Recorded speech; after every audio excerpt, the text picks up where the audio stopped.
It's Alistair here on Causeway Coast Radio. Now, the Northwest 200 was due to take place this week, and as we know, we will have to wait until next year for racing to return to the Triangle Circuit.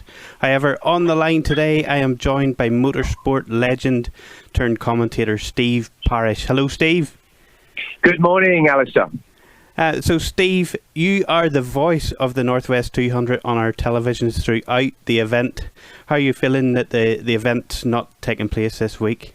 Oh, well, very, very sad. It was obviously the first indication we got was probably a couple of months ago now that it wasn't going to happen, along with so many other events, TT and things like that. And it just seemed quite impossible that something like this could stop what is I guess you'd say, my livelihood. A lot of competitors out there, a lot of organisations, and obviously all the spectators and everything else like that. So, yeah, I'm very, very sad about it all. And we keep looking at those blue skies and thinking, oh, what a wonderful week it would have been. But unfortunately, it's out of our control. And it's, as you said at the beginning, we're going to have to wait another year to get back there. But I'm sure it'll be just as exciting. But, yeah, it's a big hole in my life, really. The Northwest 200 has always been really the start of the year for me. Mm-hmm. And what about if we go back to some of your memorable times here at the Northwest 200? Would you be able to give us one or two? Well, I've got so many, from not only from riding, but also from being out there working for BBC Northern. Well, initially at ITV,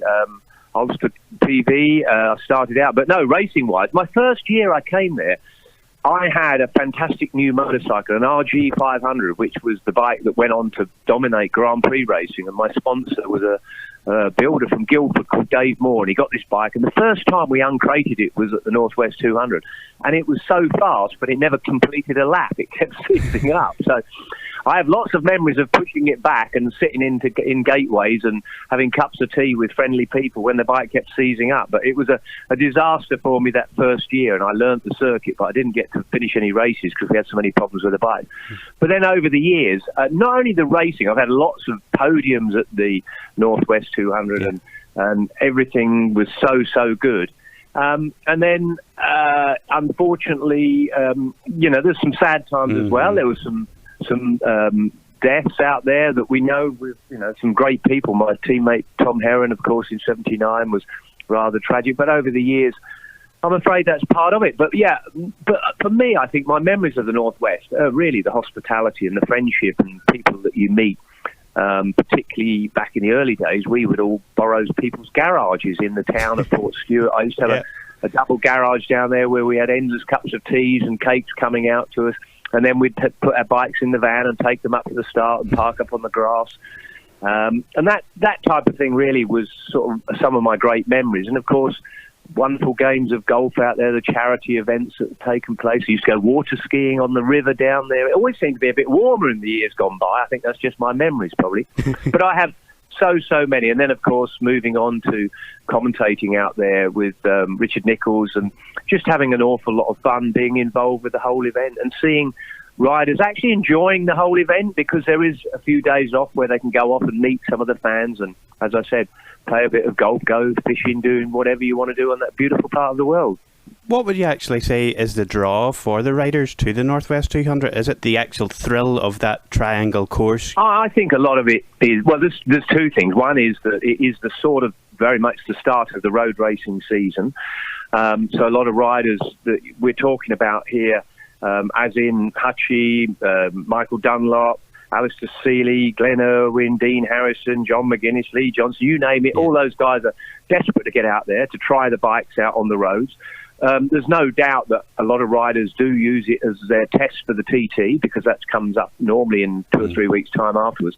But I think a lot of it is also the fact that they are in a beautiful part of the world and the hospitality that goes on. The Mervyn there and all his team look after everyone. The paddock facilities have changed beyond belief. As I said earlier, I can remember there was one little strip of tarmac and we'd all fight to get on that, and the rest of us would park in the fields, and if it was a bit wet we wouldn't get off the fields. There'd be a tractor there to pull us off.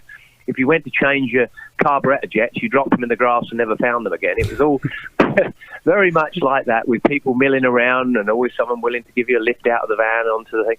Whereas now it looks like a Grand Prix. It's an international paddock now with so much, lovely tarmac there and all the PA systems and TV screens and everything.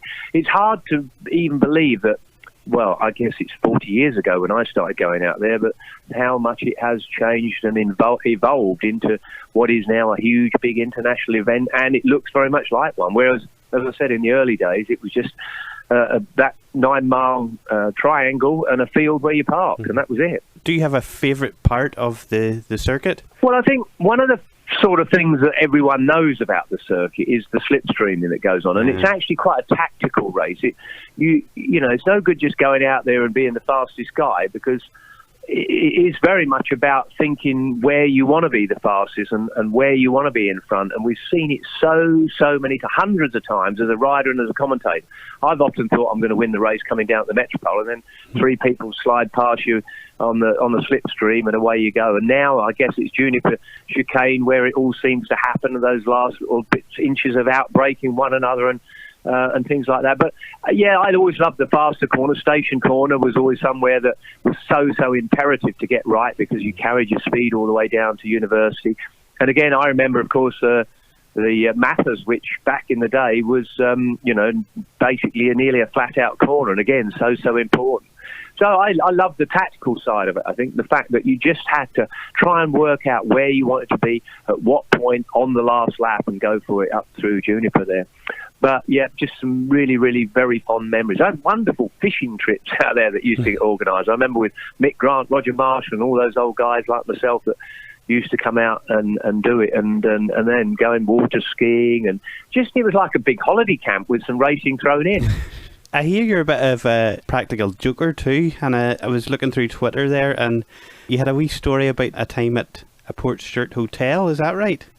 Yes, there was a bit of a story down there. Yeah, I guess for us, what we'd call coming over guys, we used to sort of not see much of the troubles back in the days, because you know, we were kept away from it. We got off the ferry, we drove up to Northwest, and yeah, I was mucking around. I was always a bit of a pyrotechnic with my odd bangers here, there, and everywhere, and I threw one out the window to land on a mate of mine's head. Not that it was going to harm him in any way, but yeah, I hadn't realised that there was a few issues going on. Everyone hit the floor in the bars and on the streets and things like that. Yeah, we had a few good giggles and laughs. I also was remembering it was organised by the organisers to go off to Bushmills, the whiskey factory. Yeah.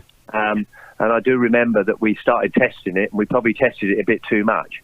And then I managed to get one of the tractors there started off and was herring around there, and then got banned and thrown out. So I had to go back and apologise the next year, but no malice intended. No. And finally, during your time here, has there been any songs that remind you of the Northwest 200? Wow. Yeah, probably, but you'd probably not like to have it there. It was a sponsor of mine many years ago, in fact in 1978, George Harrison. The George Harrison from the Beatles, of course, and he wrote a track called Faster. And I actually went to his house when he was sponsoring me and listened to them putting it all together. So, yeah, it's called Faster from George Harrison. And I guess that would have come out 76, 77, something like that, in those early years. So that's something, because it is just about speed. It was actually written, as far as I know, for Sterling Moss. Yeah. Well, Steve, thank you very much for taking the time to speak to us here at Causeway Coast Radio, and we'll talk to you next year, hopefully at the Northwest 200. I very much hope so. Really, you know, just I'm trying to erase my sad thoughts of not being out there at the moment, and look forward to next year. And I'm sure it will be bigger and better and greater, and the sun will shine even more. Let's hope, anyway. Steve Parrish, thank you very much. Absolute pleasure. You take care.